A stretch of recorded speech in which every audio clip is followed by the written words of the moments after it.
I want to put myself on the spot here. Yep. And I want to tell you, you know this, that I sold one of my businesses. I got a nice big check. Yeah. Congratulations. Thank you very much. I basically, at 29, was, I made it to the top of a mountain, according to a lot of people's standards. Most definitely. Most people would be considered hugely successful if they did that 20 years after you. So thank you. You're way ahead. So for me, I am investing. I invest in web businesses. I invest back into my existing businesses.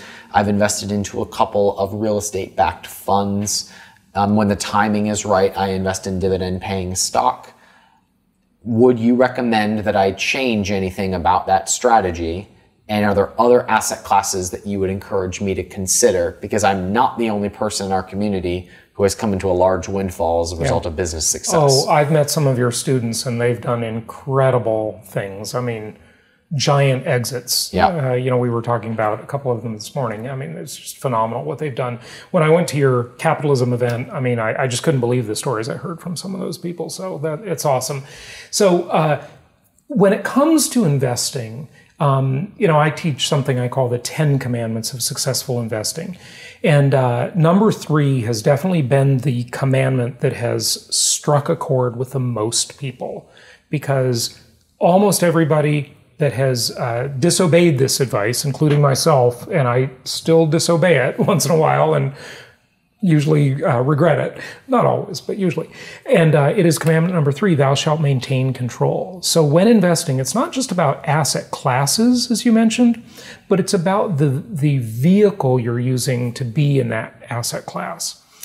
So for example, you could say real estate, right? And there's lots of ways to invest in real estate. You can invest in a fund. You can invest in, someone's private placement memorandum for a deal. It can either be a blind fund, or it can be a single property deal that they're doing. It could be a tenant in common deal. It could be a real estate investment trust or a REIT. Mm-hmm. It could be, a stock of any company that's essentially a real estate company.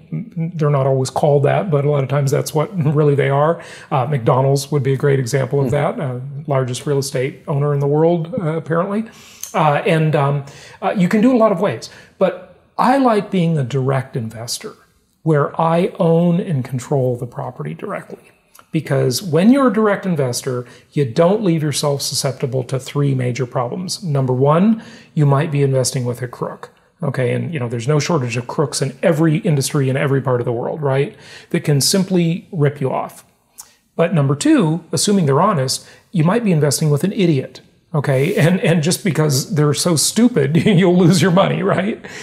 So assuming they're honest and competent, you pass those 2 hurdles. The third problem is they take a huge management fee off the top for managing the deal.